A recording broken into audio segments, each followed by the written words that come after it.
আজ আমরা এমন একটি ঈদের সকালের গল্প বলবো যেখানে আছে নবীজির সুন্নাহ, জান্নাতি পোশাকের অলৌকিক ঘটনা আর এক অনাথ শিশুর জীবন বদলে যাওয়ার মর্মস্পর্শী কাহিনী।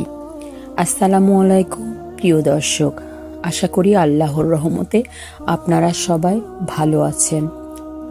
মদিনার আকাশে সবেমাত্র ফজরের আলো ফুটেছে। রমজানের ৩০ দিনের সিয়াম সাধনার শেষে আজ ঈদুল ফিতরের সকাল। পুরো মদিনা যেন এক নতুন প্রাণে জেগে উঠেছে। বাতাসে মিশে আছে খুশির সুবাস। নবীজি সাল্লাল্লাহু আলাইহি ওয়াসাল্লাম ফজরের নামাজ আদায় করে গোসল সেরে নিলেন। তিনি অত্যন্ত যত্ন সহকারে নিজেকে পরিপাটি করলেন। তার পোশাক দামি ছিল না, কিন্তু ছিল ধবধবে সাদা আর অত্যন্ত পরিষ্কার। মাথায় বাঁধলেন সুন্দর একটি পাগড়ি, গায়ে মাখলেন সুগন্ধি আতর। ঈদগাহে যাওয়ার আগে নবীজি কয়েকটি খেজুর আনতে বললেন। তিনি বিজোড় সংখ্যক খেজুর খেলেন। এটি ছিল তার সুন্নাহ, ঈদুল ফিতরের দিনে নামাজে যাওয়ার আগে কিছু খেয়ে যাওয়া। ঠিক এই সময় মদিনার আরেক ঘরে সম্পূর্ণ ভিন্ন একটি দৃশ্য। হজরত আলী রাদিয়াল্লাহু আনহু ও হজরত ফাতেমা রাদিয়াল্লাহু আনহার ঘর। ছোট্ট হাসান ও হোসাইন ঘুম থেকে উঠেছে। ঈদের সকালবেলা তাদের চোখে মুখে উত্তেজনা। হাসান বলল, আম্মা, আমাদের নতুন জামা কোথায়? আজ তো ঈদ, সব বন্ধুরা নতুন জামা পরে আসবে। ফাতেমা রাদিয়াল্লাহুর আনহা বুকটা ফেটে উঠল। তিনি জানেন ঘরে নতুন কিছু কেনার মতো সামর্থ্য নাই। কি উত্তর দিবেন? হোসাইন বলল, আম্মা, তুমি চুপ করে আছো কেন? আমাদের জামা কোথায়? ফাতেমা চোখের পানি লুকায়ে মুখ ফিরিয়ে নিলেন, কিন্তু শিশুরা বুঝে ফেলল। তাদের মুখে হাসি মিলিয়ে গেল। দুই ভাই চুপচাপ এক কোনায় বসে পড়ল। আলী রাদিয়াল্লাহু আনহু ঘরে ঢুকেই এই দৃশ্য দেখলেন। তার বুকেও কষ্টের ঢেউ উঠল, কিন্তু তিনি কি করবেন? ঘরে তো সত্যিই কিছু নেই। ফাতেমা আর নিজেকে সামলাতে পারল না। তিনি ঘরের এক কোণে গিয়ে সেজদায় পড়ে গেলেন। অঝরে কাঁদতে লাগলেন। আল্লাহর দরবারে ফরিয়াদ করতে লাগলেন, হে আল্লাহ, তুমি তো সব পারো। আমার সন্তানদের মুখের হাসি ফোটাও আল্লাহ তুমি। ঠিক সেই মুহূর্তে দরজায় কড়া নাড়ালো একজন ভদ্রলোক। আলী রাদিয়াল্লাহু দরজা খুললেন। সামনে এক অপরিচিত ব্যক্তি, তার হাতে একটি পুঁটলি। লোকটি বলল, আমি একজন দর্জি, আমাকে কেউ একজন এই পোশাক দুটো এখানে পৌঁছে দিতে বলেছেন। এগুলো হাসান ও হোসাইনের জন্য। আলী অবাক হয়ে বললেন, কে পাঠিয়েছে?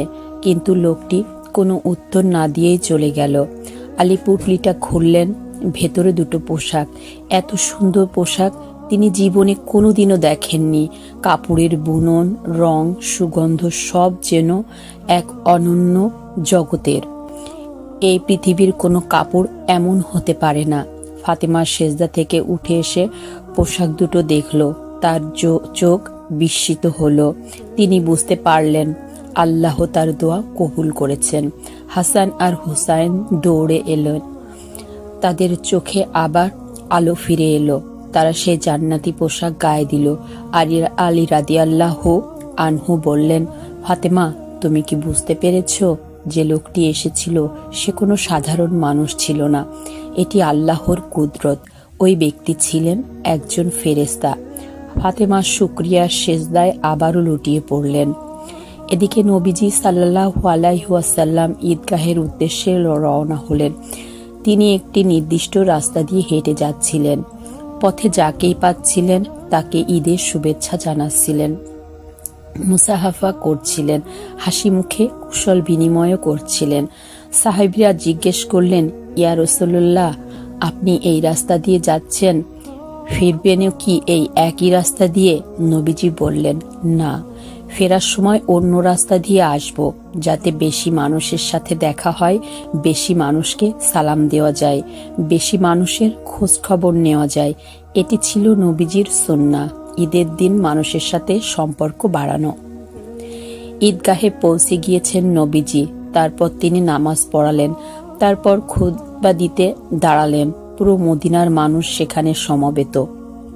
নবীজি বললেন, হে মানুষেরা, আল্লাহকে ভয় করো, তাকওয়া অবলম্বন করো। আল্লাহ তোমাদের রমজানের রোজা কবুল করুন। তারপর তিনি বললেন, আজ আমি তোমাদেরকে একটি গুরুত্বপূর্ণ বিষয় স্মরণ করিয়ে দিতে চাই। সেটা হলো সদকাতুল ফিতর। যাদের সামর্থ্য আছে তাদের জন্য এটি আদায় করা ওয়াজিব। এই ফিতরা ঈদের নামাজের আগেই আদায় করতে হবে। নবীজি আরও বললেন, এই ঈদের দিনে আমি চাই না কোন খাবারের অভাবে কোনো ঘর ফাঁকা থাকুক।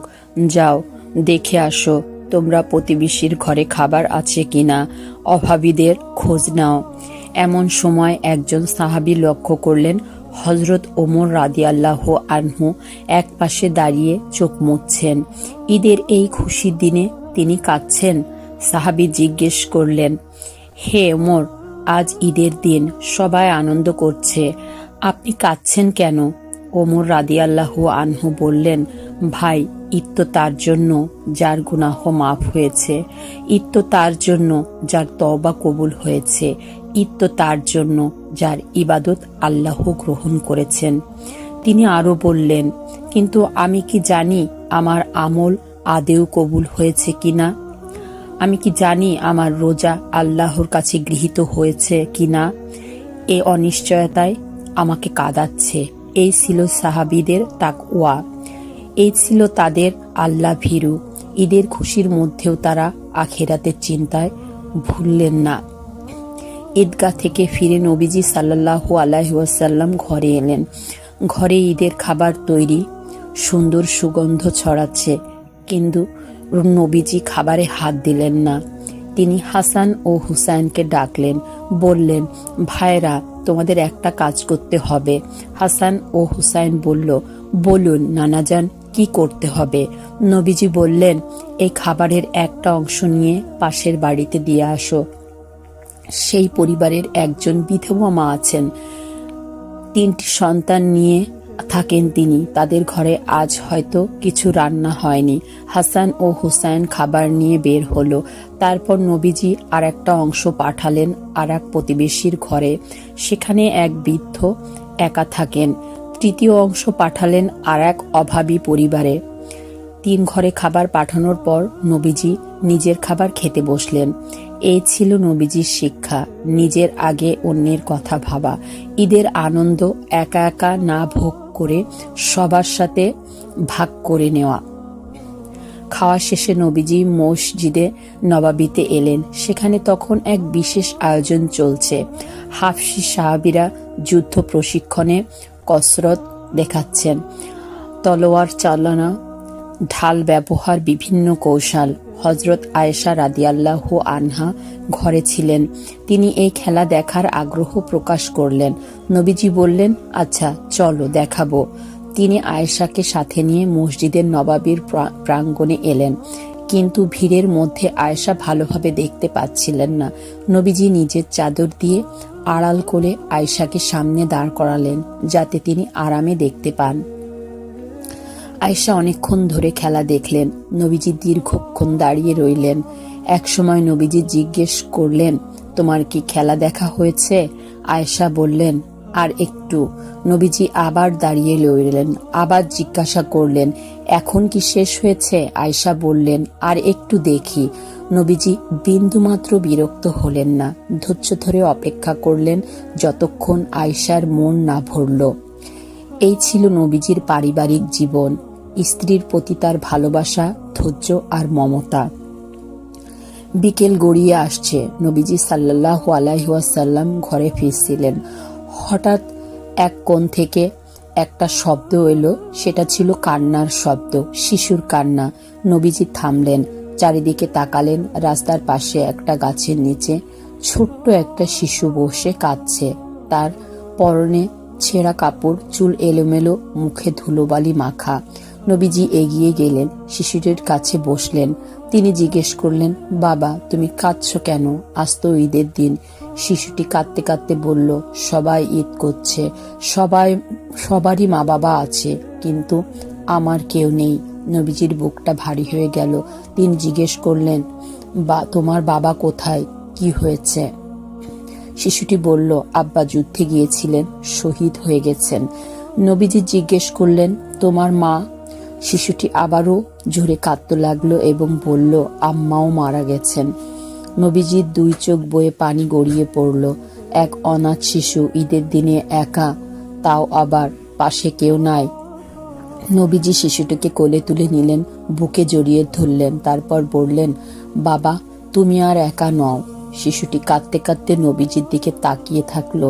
নবীজি বললেন, আজ থেকে আমি তোমার পিতা। শিশুটির চোখে বিস্ময়। নবীজি বললেন, আয়েশা হবে তোমার মা।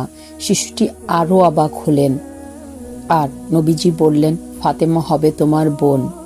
শেষে বললেন, হাসান ও হোসাইন হবে তোমার খেলার সাথী।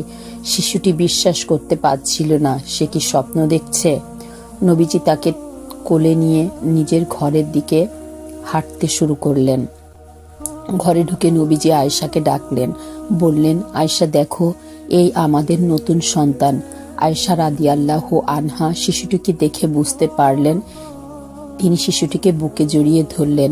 নবীজি বললেন, ওকে গোসল করাও, নতুন কাপড় পরাও, খেতে দাও। আয়েশা শিশুটিকে নিয়ে গোসল করালেন, পরিষ্কার করলেন এবং একটা নতুন জামা পরালেন। তারপর তার সামনে খাবার দিলেন। শিশুটি কতদিন ঠিকমতো খায়নি কে জানে, সে খেতে লাগলো। একটু পরে হাসান ও হোসাইন এলো। তারা শিশুটিকে দেখলো। নবীজি বললেন, এই হলো তোমাদের নতুন ভাই, আজ থেকে তোমরা তার সাথে থাকবে, তোমরা ওকে সাথে নিয়ে খেলবে। হাসান ও হোসাইন শিশুটির হাত ধরল, তারা ওকে নিয়ে বাইরে খেলতে গেল। সেই যে শিশু কিছুক্ষণ আগে রাস্তায় কাঁদছিল এখন হাসছে। ঈদের দিন সে একটা পরিবার পেয়ে গেল, আলহামদুলিল্লাহ। সন্ধ্যা নেমে এসেছে মদিনায়, আকাশে তারা ফুটতে শুরু করেছে। ঈদের দিনটা শেষ হয়ে আসছে। নবীজি সাল্লাল্লাহু আলাইহি ওয়াসাল্লাম ঘরের দরজায় বসে আছেন। তার চারপাশে তার পরিবার, আয়েশা, ফাতেমা, আলী, হাসান, হুসাইন আর সেই ছোট্ট শিশু।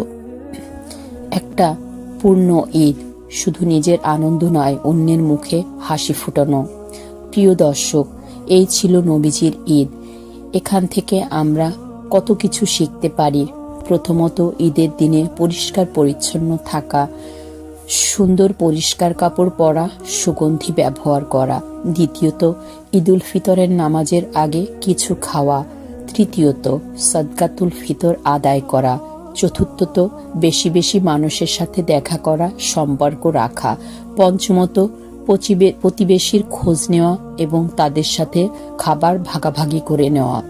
ষষ্ঠত, অনাথ ও এতিমদের প্রতি মমতা দেখানো। সপ্তমত, পরিবারের সাথে সময় কাটানো, তাদের প্রতি ধৈর্য ও ভালোবাসা দেখানো।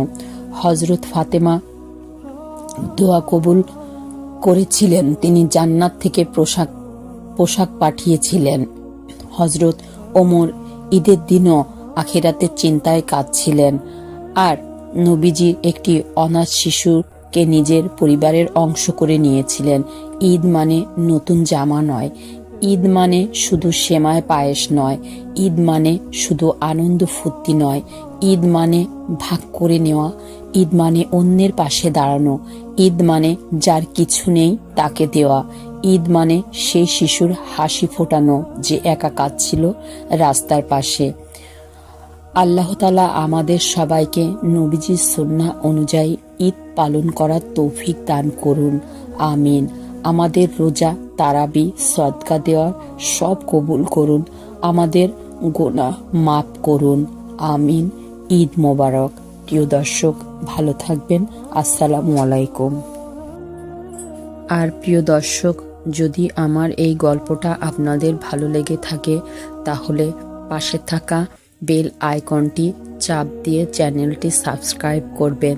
তাহলে এরকম নতুন নতুন গল্প সবার আগে আপনার কাছে পৌঁছে যাবে। ধন্যবাদ।